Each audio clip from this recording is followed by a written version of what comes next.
नमस्कार. आज अक्षय तृतीयेच्या निमित्ताने आणि महात्मा बसवेश्वर जयंतीच्या निमित्ताने आपल्या सर्वांना मनापासून शुभेच्छा देतो.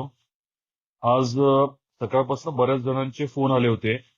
धाराशिव जिल्हा हा खरीप 2025च्या पीक विम्याच्या योजनेतनं प्रधानमंत्री फसल बीमा योजनेच्या मध्ये आता त्याला काही मदत मिळणार नाही, वगळण्यात आलाय असं कुठेतरी पेपरमध्ये आलं, सांगण्यात आलं.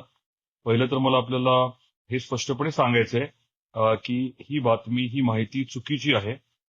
लातूर, बीड आणि धाराशिव या 3 जिल्ह्याची प्रक्रिया आता चालू आहे. विमा कंपनीने आक्षेप घेतल्यामुळे आपले जे सचिव आहेत, कृषी सचिव, प्रधान सचिव कृषी परिमल सिंग यांच्याकडे त्याची सुनावणी होणं अपेक्षित होतं. ते स्वतः आता इलेक्शन ड्युटीवरती आहेत, निवडणुकीत आता आहेत इतर परराज्यामध्ये. पण त्यांना आपण विनंती केली होती आणि त्यामुळे त्यांनी गेल्या आठवड्यामध्ये आवर्जून हिअरिंग लावलं होतं, सुनावणी लावली होती आणि त्या सुनावणीच्या अनुषंगाने निर्णय देखील उद्या किंवा परवा अपेक्षित आहे. आपल्या सर्वांनाच कल्पना आहे की धाराशिव जिल्ह्यामध्ये खास करून काही ठराविक तालुक्यांमध्ये अगदी परांड्यामध्ये जे नुकसान झालं आपल्या सर्वांना माहिती आहे आणि इतर तालुक्यातलंही माहिती आहे.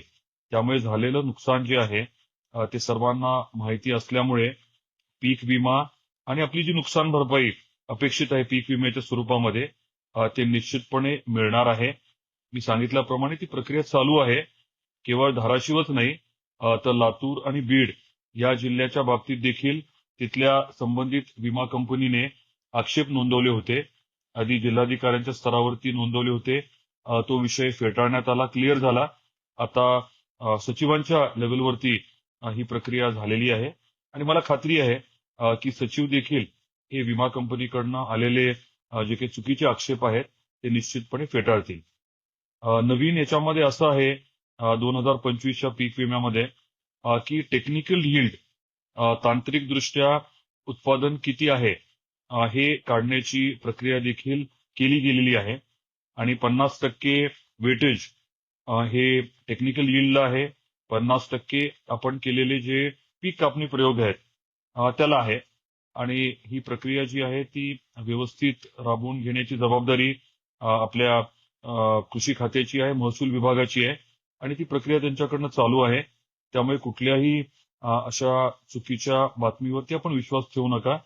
आमचा या विषयामध्ये योग्य तो पाठपुरावा चालू आहे आणि कुठेही काही चुकलं तर निश्चितपणे आपण सर्वजण मिळून त्या बाबतीमध्ये योग्य ती